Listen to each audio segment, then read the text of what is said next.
What is up, Packers fans, and welcome to another episode of Packer Report TV. I am your host and the publisher of Packer Report, Ross Uglum, and today um, we're very excited. So I don't know what order we're getting these. We just did a very awesome episode with Maddie Hudak.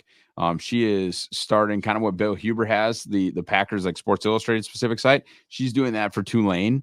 I don't know if it's specific to football, maybe men's basketball. I'm not 100% sure. I know she covers obviously Tulane football. She's also their sideline reporter.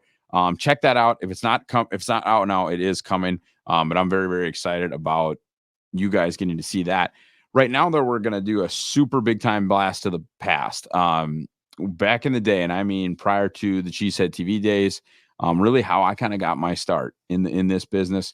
Talking about the Packers, writing about the Packers professionally was Packers Talk Network. At the time, it was actually the Packers Talk Radio Network. It was some good, really good, like young bloggers, kind of trying to provide content for the site that hosted some really good Packers podcasts. I had one from the benches. It also, I think the War Room podcast was hosted there, which was more like an NFL draft thing with a couple different guys. But Packers Talk, then the promotion to Cheesehead TV, and then of course the opportunity to be the publisher of Packer Report, which has been one of the great honors of my life. But we are talking about 5 guys that have to be good, guys, people that have been with me on this journey the whole time. You'll kind of remember the concept: 5 guys that have to be good, and it's never going to be Jordan Love, right, or Christian Watson.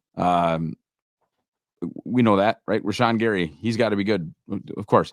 5 guys that have to be good has always been more about me trying to find guys on the roster that their roles, if they're done really well, or if they even take like a step up, are going to be important enough to have a concrete effect on the pursuit of the 14th championship in the history of the Green Bay Packers. And really it was like that, because I think the first one I did was in 2012 or 13, the first 5 guys that have to be good. I haven't done them every year since. I think at some point it became somewhat of a curse, so I've left them alone. I remember linebacker Terrell Manning was a 5 guys who have to be good. I'm sure there are some other just horror stories as well, but it was really in pursuit of that next championship after 2010, and we still don't have it, right? We being the Green Bay Packers. Oh gosh, I could all turn around the Green Bay Packers. So it's guys who are definitely going to make the roster, but their roles are not Jordan Love. Their roles are not Rashawn Gary. Their roles are not Jair Alexander. Those ones are obvious. It is less obvious to me, some of these guys, and really thinking about how are they going to get back there, right? The 2010 Packers did it with Sam Shields being able to be a certifiable outside corner when they kicked Woodson inside to the nickel. They did it with Charlie Pepper being an okay enough safety that you can play him with Nick Collins. They did it certainly with Howard Green, and that wouldn't have been something we knew in camp, right? But they did it with Howard Green. They did it knowing that Brian Bulaga could be good enough, like, to hold down that spot. They did it with James Starks, right? Those, of course, is it important that Jordy Nelson and Greg Jennings and Aaron Rodgers and Clay Matthews and Charles Woodson and Nick Collins played well? Yeah, it was. We're trying to find that other group. We're trying to find Desmond Bishop. Desmond Bishop was awesome for that title team and super important. We're trying to find those guys, and that's what 5 guys that have to be good is all about. Today's episode, now that you've gotten that brief history lesson, today's episode is about nose tackle TJ Slaton. TJ entering, I do believe, the 4th year of his deal. I don't know if there have been extension talks. I think I saw something about that. Of course, nothing forthcoming. Kenny Clark did get his new deal. That, I think, is important. If you go back to the daily draft, and of course, a lot of us, I think, of you guys that are watching this or potentially listening to this, found out who Ross Uglum was because of the daily draft. That's great. And if you remember what I was talking about when discussing defensive tackles, it was a ton of nose tackle bodies. The Packers have Carl Brooks. The Packers have Devontae Wyatt. The Packers have Colby Wooden. The Packers can kick in Lucas Van Ness if they want to. And by the way, we're doing that in our training camp practices. I didn't think that I wanted another Byron Murphy, not the Vikings corner, the defensive tackle. I didn't think that it made a ton of sense to add another sub rusher, another 288-pound three tech to have them in spades, they being the Packers. What they didn't have at the time was a contract extension for TJ Slaton or a contract extension for Kenny Clark. Now, the funny thing about Kenny Clark is that not only is he the team's best one tech, he's the team's best three tech.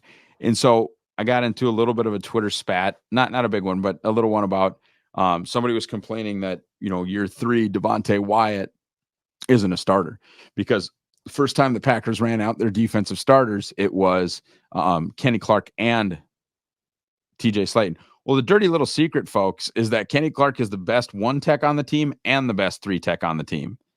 Okay, there's no question about who the other one tech is because it's only TJ Slaton, and that is part of the reason why TJ Slaton has to be good. Yes, I think your best guys on the field, especially on first down, I think Kenny Clark is your best run defending three tech easily. I don't think it's a question. And so then you place him next to Kenny Clark. I think that makes a ton of sense, right? You have Slaton on the nose, or it's a shaded nose because it's a even front, but you have Slaton on the 1 and Clark on the 3. That is your best run defending unit, and Kenny Clark still gives you the juice that any other. I shouldn't say any other. Most other elite three techs in this league rush the passer as good or not as good as Kenny Clark. So it makes sense to play those two together. With that said, what Slaton does, what he should be able to do at a shaded nose and not necessarily playing as much zero. And I don't know how much zero they really played. I mean, that was a heavy sub team with Joe Barry. But the list of guys, and I will say, Jonathan Ford showed up to camp looking good. I've been impressed with Jonathan Ford. I will say that. Still don't think they're going to keep 6 defensive tackles. But speaking specifically on TJ Slaton, the list of guys that can back up TJ Slaton is basically Kenny Clark, especially if you subscribe to the theory that they're going to keep Wooden, Brooks, Wyatt, Clark, Slaton. Then really your backup one tech is Clark, or if you view Clark as the starter, which, like I said, they started together with Slaton at nose.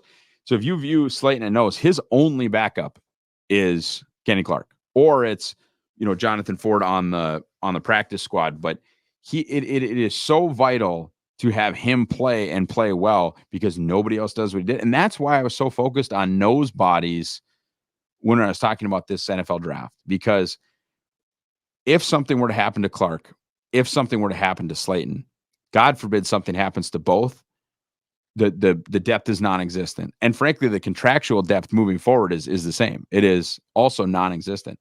So not only does Green Bay need TJ Slaton to play well, because they're going to this penetrating style where most of these guys are worrying about rushing the passer and defending the run on the way to the quarterback, which is kind of how I think you should play football in the NFL anyway. But the one kind of body, Robert Mays talked about this on his podcast. I know Robert's a Bears fan, but he's freaking brilliant. I've learned so much ball from listening to Robert Mays, really talking about TJ Slaton being kind of the one guy. And he's absolutely right. So not only do they need him to play well so that he can kind of hold down that spot, they need him to stay healthy, because it is nothing but question marks or guys off the street, a la Howard Green, a la Snacks Harrison. I don't know who the Snacks Harrison of today is. Hopefully I don't have to find out. They need TJ Slaton to not only be good, but to stay healthy. I think if he can be really destructive, this is another key point. If he can be really destructive on early downs and be a problem and keep his linebackers clean behind him and really control his gap, I think it allows you to play Wyatt or Brooks alongside him. Maybe not Wooden, because although Wooden is bigger, Wooden has definitely got bigger. So pick any of those other three techs. If you can save it so Kenny Clark doesn't have to play first down, you can reduce his snap count to more of the like 54, 55, 56%, maybe 60%, where he can stay super efficient, super effective, healthy, not having to play 75, 80, 85% of the downs. I don't think that's anything you really want, right? I don't think that's your I don't think that's your best case scenario if we're talking about the health of Kenny Clark and the efficiency, effectiveness of this defense. I think you want to save Kenny Clark's legs.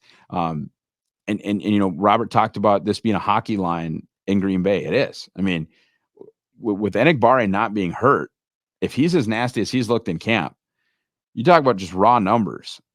I'm very comfortable with all 5 guys at defensive tackle that I just talked about actually playing in the game. Very comfortable with Lucas Van Ness, Preston Smith, Rashawn Gary, and Kingsley Enigbare actually playing in the game without really a drop in productivity. So if you can keep some of these snap counts closer to 50-50, they're going to be coming at these offensive linemen in waves, and it's going to make Hafley's defense work all that much better. Specific to that, Slaton needs to be so good on rundowns that they can play these lighter D-tacks next to him instead of having to burn those Kenny Clark snaps when it is time for the other team to run the football. Ultimately, too, and we'll kind of wrap this up here with TJ, as much as I would sort of probably like, especially with, low sack numbers and, kind of thinking, what do I believe a deal could get done for a nose tackle like TJ Slaton? I don't know that they're going to extend him. So many dollars are going into the defensive tackle, frankly, to the defensive line plot, because Preston's still on the team making decent money. Rashawn makes a ton of money. Now you got Kenny Clark's extension hitting.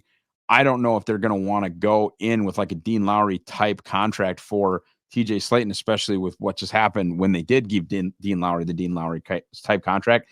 So even if Green Bay is not going to give TJ Slaton a second contract, he needs to play well for himself so someone else will give him a second contract. So guy number 1 in 5 guys that needs to be good is nose tackle TJ Slaton. Guys, thanks so much for watching or listening. If you're on the podcast side, do everything you're supposed to do here on the channel. Like, subscribe, hit the bell, get the notifications so that you can get all of the content from the Pack-A-Day Podcast Network that you require on a daily basis. Have a great rest of your day, guys. Go Pack, go.